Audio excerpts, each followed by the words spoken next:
Welcome to the second video in this series making a 2D racer with Unity. In this one, what we're going to do is set up the input system so we can actually drive our car. So when it comes to setting up input in Unity, if you've used Unity before, you might well be aware there are two sort of approaches to doing it. One is what's known as the old input method, and the other one is the new input system, as they call it. So the old one, literally you had code inside your scripts which literally said, has a key been pressed, yes or no, and then you did something. The new one, you set up what are known as input assets, and those actually have actions or events that they emit when there's some input detected, and you can hook your code up to those. Now, although it's called the new input system, it has been around for a while now, and Unity do recommend using it, so that's what we're going to use for this series. Now, I do know from reading forum posts and things online that a lot of people, especially people starting out with Unity, really don't like the new input system and find it confusing. So we'll take this nice and slowly, and you'll see actually it is really good to use once you get used to it. So to start off with this, what we'll do is click on the assets here, right click, create folder, and call this one input. Now, we actually have an input asset already created by default for us, which is this input system actions down here. But I'd like actually to create our own and ignore all of this. It's got loads of built-in actions that we simply don't need. So what we'll do then is double click into the input here, and then we can right click in here, go to create, and down the bottom input actions,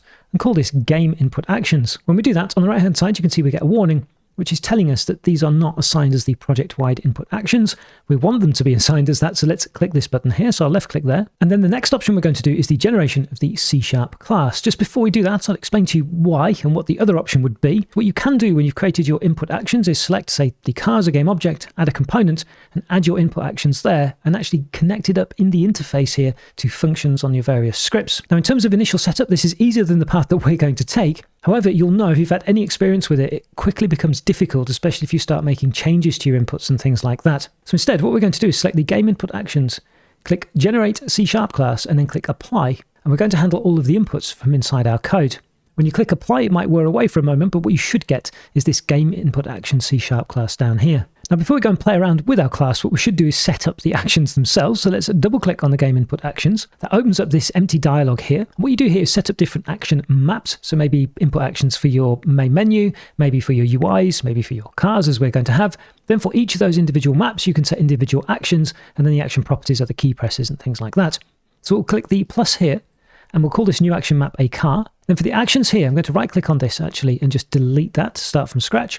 Then we can click a plus here, and I'll change the name of this to throttle. Now that will have by default an empty binding here. I'm going to right click and delete that, select throttle, click the plus, and add a positive negative binding. And then go back up to throttle, and on the right hand side, set the action type to value. So we're going to get a value from this input, which is going to be a 0, a +1, or a -1. Selecting our 1D axis, we can open this up. We can select the negative here. And in my case, I'd like the S key to be brake, which is the negative throttle action.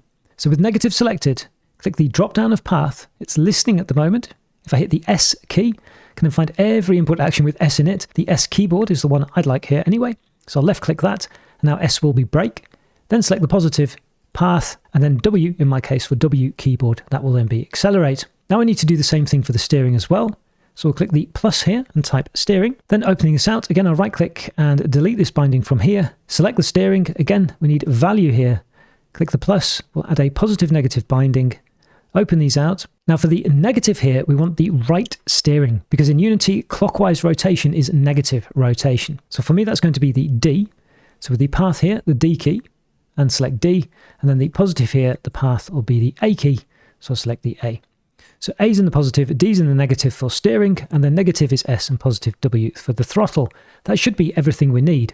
So what we can do is click Save Asset. So we have a game input actions as our input actions asset. Unity has created a class now for us called game input actions.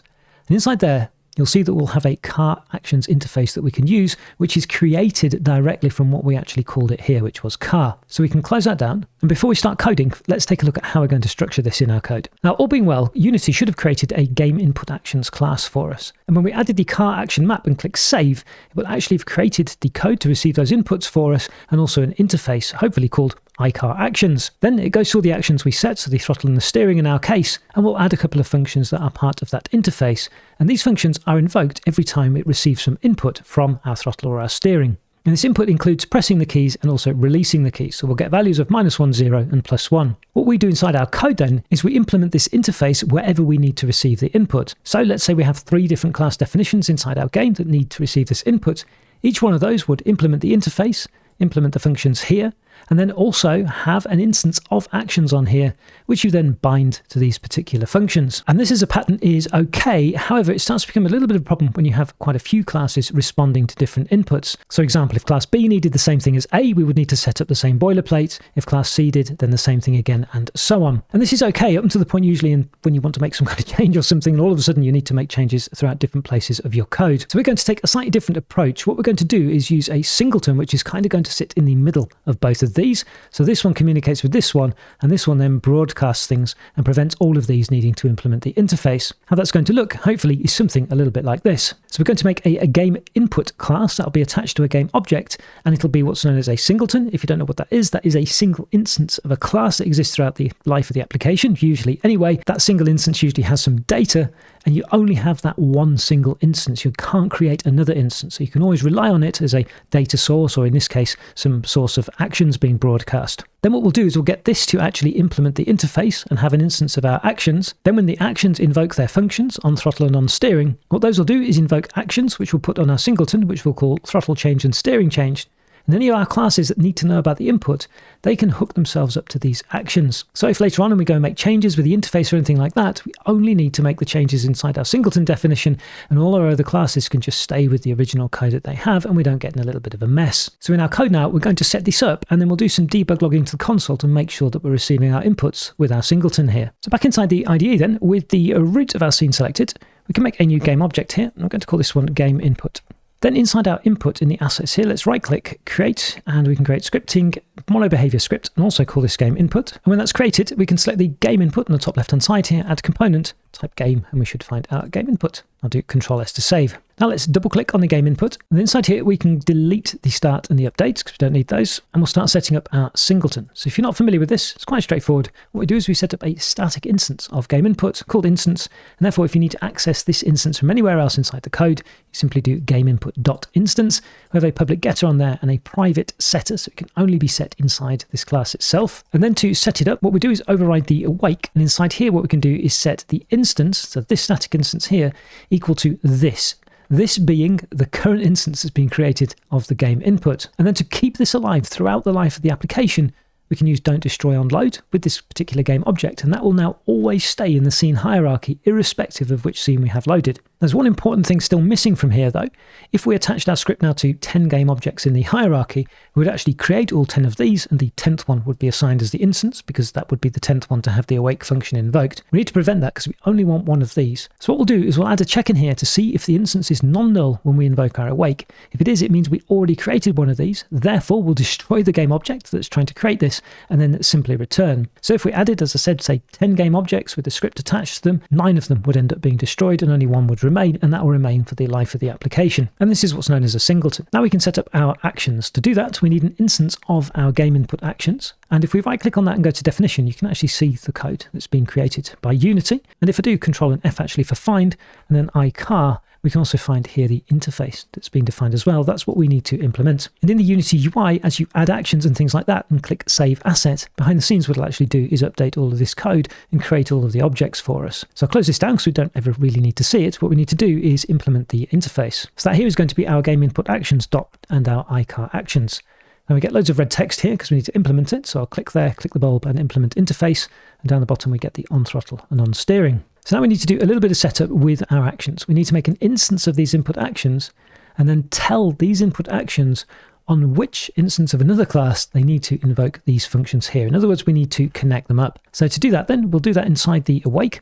So we'll make ourselves below the don't destroy and load a new instance of our actions. And then the way we tell it which functions it needs to actually call is by saying set callbacks. Those are the functions it calls when it gets input, and on what instance of what object those functions exist. Well, that's this. That's the current instance of game input. In other words, every time we make some input now, the game input actions will know about it and they will invoke the on throttle and on steering as required. And we're not quite done though, because we need to enable our actions, and we'll do that in the on enable. And we also need to disable our actions as well. So we'll do that in the on disable. If you miss this line off here, the actions won't work, and it's really easy to forget and do and sit there wondering why the inputs aren't being detected. With that done though, we should actually be good and ready to go. Before we get around to moving the car with these, let's log these to the console so we can at least make sure we're receiving the inputs before ploughing ahead with some other code. So we can do then in the throttle here, so we can say debug.log and throttle, and then we get the value that's actually been pressed from the input by grabbing the context and doing read value. We set this up as a value input. And then we can do the same thing for the steering as well. So with all of that done like that, what should happen now when we run the application and press our inputs is we should see something in the debug logger. So back in the Unity IDE, I'd like to check actually we have the script added. We do here. So let's run this then.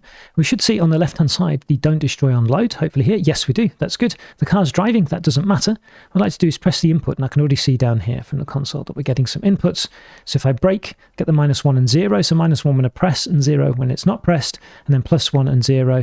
Then -1 steering to the right and 0. That is correct. Clockwise will be negative rotation. And then we press left to steer to the left and get 1. Cool. That all seems to be working. So I'll close that down.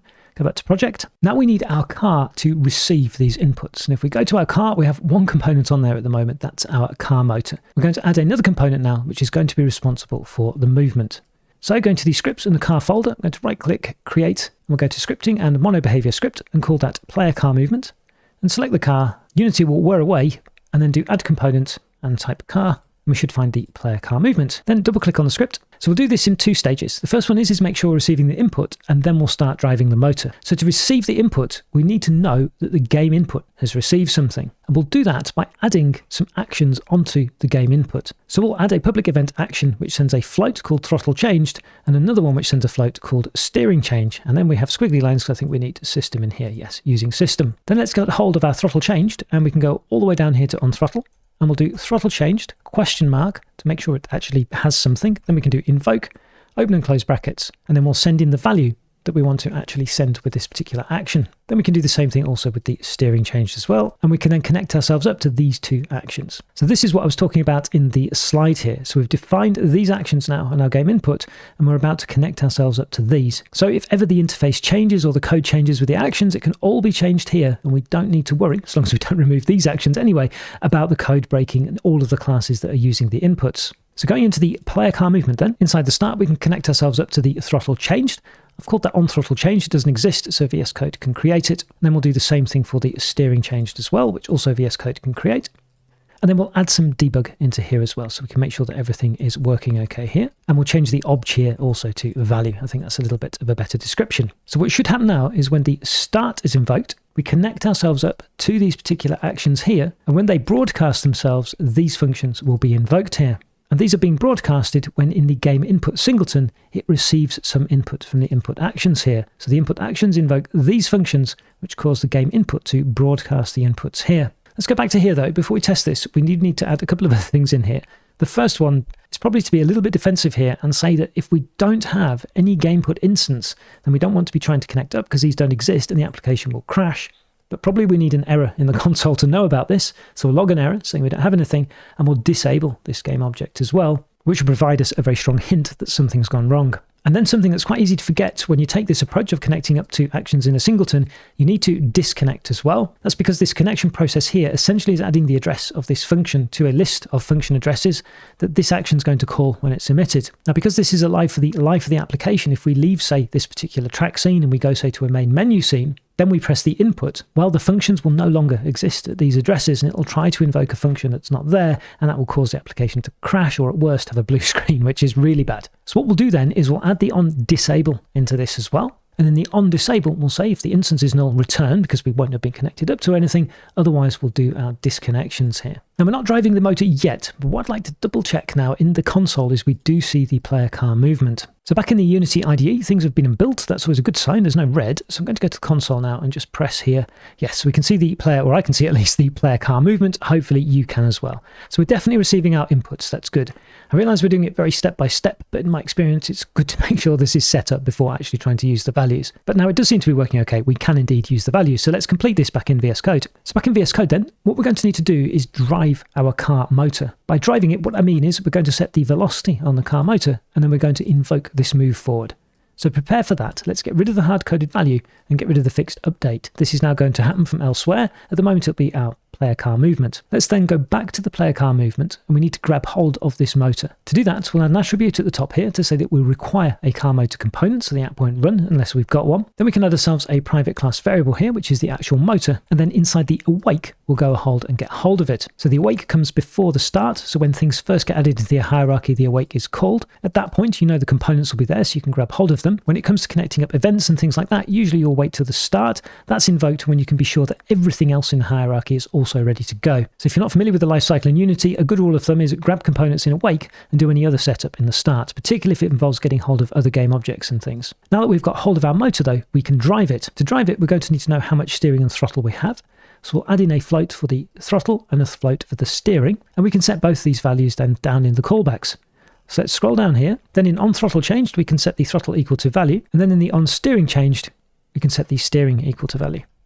And finally, last but not least, what we can do inside the update is we can update the car motor, except we don't want update, we want fixed update inside here. So the first thing we'll do is we'll get hold of the fixed delta time and call that dt. Then we want to accelerate our motor. So we'll take the motor's velocity and we'll increment that by the throttle press that we've done, multiplied by our delta time, and for now multiplied by 3f. We'll just hard-code a value. You'll see later on that we'll have scriptable objects to set all of this up properly. Once we've set the velocity, we can then invoke the move forward. So we'll do motor dots and move forward, sending in our delta time. And last but not least, what we can do is then rotate ourselves as well. So we get hold of the transform.rotate, and we want 0f and 0f. And then that's going to be our steering multiplied by our delta time. And then we'll hard code a steering strength into here. From now, we can say 400F. And that should be everything we need. So to recap what we've done here, so we've done quite a lot. We're grabbing hold of our car motor somewhere here in awake. And our motor, remember, has the public velocity and the public move forward. So what we do then in the player car movement is each physics update that we're doing in the fixed update. Let's remove that. We're grabbing hold of the fixed delta time. Then we're incrementing the motor's current velocity by our throttle multiplied by dt multiplied by 3f. So that's acceleration, either forwards or backwards. Then invoking the move to update the position. And we're also then rotating by a certain amount as well. What we don't have here is any lift-off slowdown or anything like that. We'll do that later on. We've just got very rudimentary steering and going forwards and backwards, but it's a good start to make sure the inputs and everything are working. So let's drop back into the Unity IDE. And back in the IDE, if we then run this, we should just be sitting still if we do nothing, hopefully, on the track. Yes, that's sitting still, and I can't see anything, so I'm going to move this down like this. That's a little bit better. Now if I tap just forwards, we should start going forwards, and hold it down, we should go a bit faster. And I'm sure you've already experimented. We should also be able to steer as well. If I hold down backwards, we then go in reverse, and hold down forwards, we go forwards. And now it's not perfect by any means handling. We will refine it later on, but the main thing now is our inputs are working, and we're able actually to drive and steer the car, more or less. Anyway. Cool, so I'll close that down. Hopefully you've managed to do the same thing. And now that we've set up our game inputs and we have some kind of rudimentary car control, I think that's a good place to stop this particular video. And what we'll do in the next video is we'll spice things up a bit and actually get the car behaving properly around the track. So thanks very much for watching this one, and I look forward to seeing you in the next one.